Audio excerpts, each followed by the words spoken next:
안녕하십니까. 국민의힘 원내대변인 전주혜입니다. 오늘 냈던 논평 중에서 2개의 논평을 연차적으로 낭독하도록 하겠습니다. 민주당 종부세 2% 법안 관련한 구두 논평입니다. 민주당이 종합부동산세 과세 대상을 상위 2%로 맞추기 위해 기준 가격이 되는 공시가격을 반올림 적용하는 법안을 당론으로 정했다고 합니다. 공시가격이 11억 4천만 원이면 11억 원으로, 11억 5천만 원이면 12억 원이 돼서 1,000만 원 단위에 따라 과세 대상 여부가 나뉘는 것입니다. 종부세 과세 대상으로 상위 2%를 끊는 것도 억 단위 반올림으로 계산하겠다는 발상도 세계적으로 유례 없는 것일 뿐만 아니라 기준이 매우 불명확하다는 점에서 국민들의 저항에 부딪힐 수밖에 없습니다.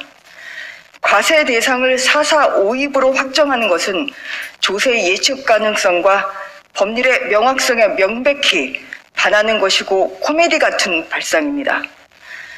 입법 목적과 당위만 강조할 뿐 절차와 내용의 합리성 및 타당성을 드러내놓고 무시하는 민주당의 입법 횡포에 국민의힘은 국민들의 편에서 제대로 된 입법을 하기 위해 끝까지 최선을 다할 것입니다.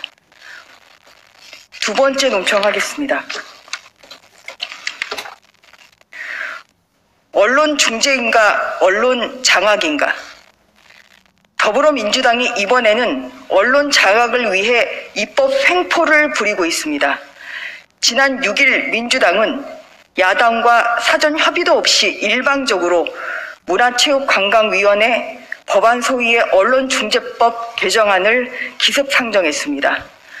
문체위에서는 그동안 언론중재법이 언론의 자유를 침해하는 언론규제법이 될 수 있다는 이유로 신중한 접근을 이어왔습니다. 기습적인 법안 상정도 황당하지만 국민의힘이 불참한 상황에서 민주당은 기존 안보다 더 강력한 자체 대안까지 마련해 논의했습니다. 절차적 정당성도 없이 법안을 밀어붙이고 그 내용도 계약 중에 계약인 내용을 들고 나온 것입니다.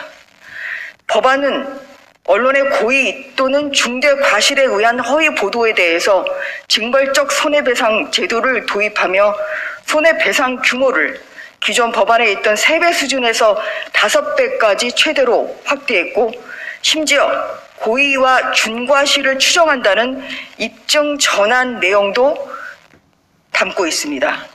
또한 배상의 판단 시에는 언론사의 규모와 시장 점유율을 고려하기로 했습니다.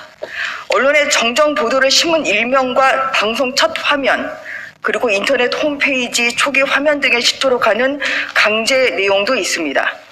가짜뉴스를 법으로 정의하고 언론중재위원회에는 조사권과 시정 명령권을 부여하는 등 정부와 언론중재위의 권한도 강화됐습니다. 이는 언론이 가진 표현의 자유를 침해하고 정권에 불리한 뉴스는 심판하는 권한까지 부여하는 언론장악법, 언론재갈법입니다. 과잉 입법과 독소 조항으로 위헌 논란까지 불거질 우려가 있는 법안을 강행 처리하려는 이유는 언론을 길들이고 편가르기 해서 정권에 유리하게 만들려는 의도로밖에 볼 수 없습니다. 언론은 건전한 비판과 감시 기능이 살아있어야 합니다. 다가온 대선 국면에서 언론은 객관적이고 공정한 보도로 국민의 알 권리를 충족시켜야 합니다. 국민의힘은 이러한 언론의 기능을 완전 봉쇄하려는 민주당의 저급한 꼼수를 절대 용서하지 않을 것입니다. 또다시 날치기 입법을 강행하려 한다면 비민주적인 민주당의 입법 횡포가 만천하에 드러나서 국민의 심판을 받게 될 것임을 강력히 경고합니다. 감사합니다.